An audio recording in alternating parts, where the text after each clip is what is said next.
Assalamualaikum warahmatullahi wabarakatuh. Apa kabar semuanya?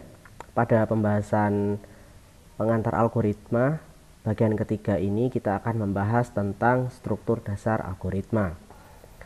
Topik pembahasan yang akan kita pelajari pada tema kali ini adalah flowchart, diagram flowchart, dan struktur dasar algoritma. Flowchart adalah diagram alir atau skema yang menunjukkan aliran di dalam suatu program secara logika. Flowchart adalah sebuah tools yang banyak digunakan untuk menggambarkan proses tertentu dengan notasi-notasi yang sudah disepakati. Nanti kita akan pelajari seperti apa notasi-notasi yang ada di dalam flowchart itu. Kaidah penulisan flowchart yang pertama adalah hindari pengulangan proses yang tidak perlu dan logika yang berbelit, karena tujuan dari flowchart itu sendiri adalah untuk memudahkan kita dalam memahami sebuah logika pemrograman. Yang kedua, jalannya proses digambarkan dari atas ke bawah dan diberikan tanda panah untuk memperjelas sebuah proses. Yang ketiga, sebuah flowchart selalu diawali dengan suatu titik start dan diakhiri dengan end, karena sebuah algoritma harus memiliki akhir dari sebuah logika. Berikut ini saya jelaskan beberapa simbol atau notasi di dalam flowchart. Yang pertama adalah tanda mulai atau selesai. Tanda ini digunakan untuk mengawali dan mengakhiri sebuah flowchart. Yang kedua adalah aliran data yang berupa panah di sini untuk memperjelas aliran dalam sebuah proses. Yang ketiga adalah input-output yang digambarkan dalam bentuk jejer genjang. Ini digunakan untuk menerima atau menggambarkan sebuah inputan dari variabel dan mencetak hasil dari perhitungan proses. Selanjutnya adalah proses yang digambarkan dalam bentuk persegi panjang. Di sini biasanya proses perhitungan akan dituliskan. Kemudian selanjutnya adalah percabangan. Di sini digunakan untuk menggambarkan sebuah seleksi atau pemilihan keputusan dari sebuah algoritma. Kemudian selanjutnya adalah pemberian nilai awal suatu variabel atau preparation, digambarkan dalam bentuk seperti ini. Kemudian ini digunakan untuk memanggil suatu prosedur atau fungsi. Dan selanjutnya adalah tanda bulat dengan simbol A, B, atau C. Ini digunakan sebagai penghubung antara baris flowchart jika satu halaman itu tidak cukup.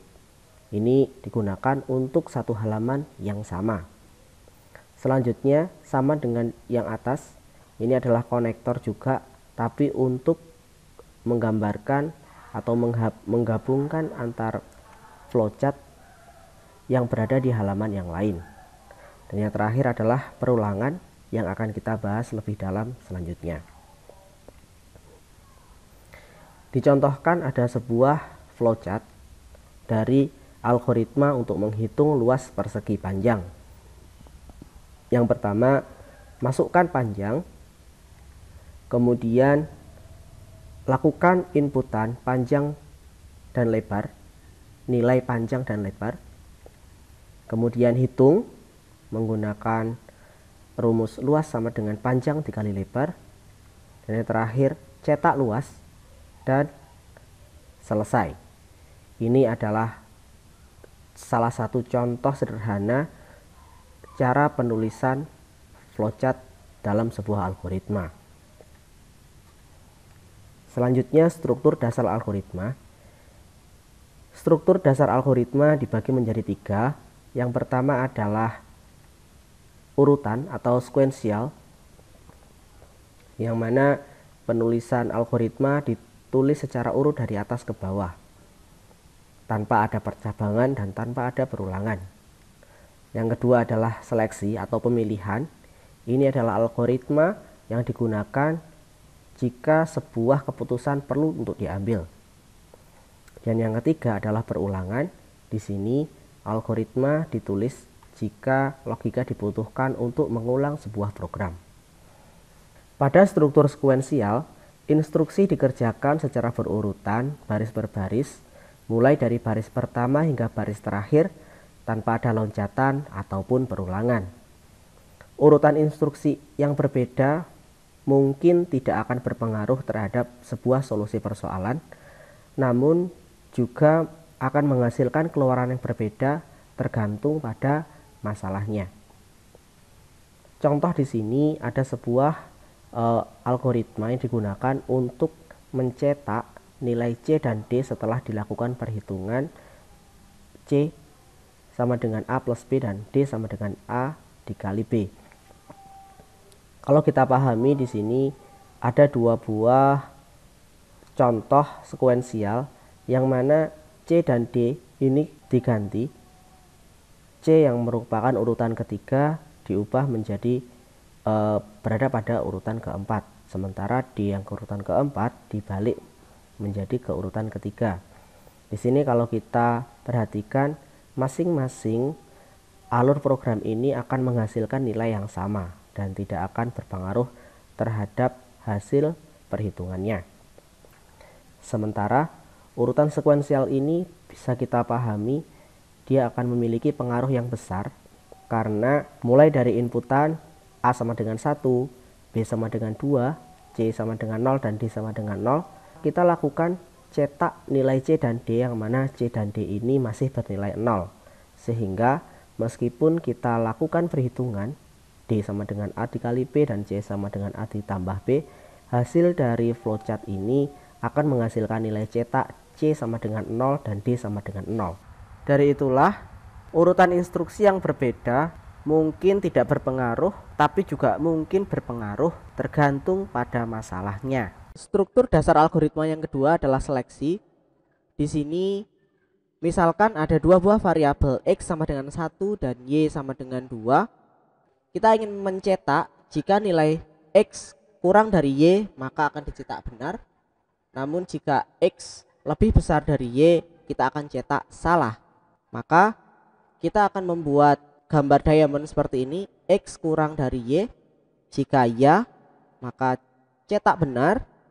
Jika salah maka cetak salah. Untuk memperjelas dari logika ini ada contoh kedua. Sebuah supermarket memberikan diskon 10% kepada pelanggan yang berbelanja lebih dari 1 juta rupiah. Buatlah algoritma yang dapat memvalidasi pemberian diskon tersebut. Kita mulai dengan start. Kemudian kita inisiasi variabel bayar sama dengan 0. Ini nilai awal bayar sama dengan 0. Kemudian kita beri inputan nilai total yang mana input total ini nilainya bervariasi tergantung dari inputan keyboard. Selanjutnya kita masukkan sebuah kondisi yang mana kondisi ini digunakan untuk mengecek atau memvalidasi inputan total. Jika nilainya lebih dari 1 juta maka dia akan mendapatkan diskon 10%. Jika nilai total lebih dari 1 juta maka bayar sama dengan total dikurangi total kali 10%, yang mana total kali 10% itu adalah diskon yang diberikan jika pelanggan membeli atau membayar lebih dari 1 juta. Selanjutnya simbol A ini adalah notasi untuk menghubungkan satu flowchart dengan flowchart lain di satu halaman. Oke. Kemudian jika nilai total itu kurang dari 1 juta maka nilai bayar sama dengan total tanpa ada perhitungan apapun. Hal ini untuk memudahkan kita dalam mencetak karena yang akan kita cetak adalah variabel bayar.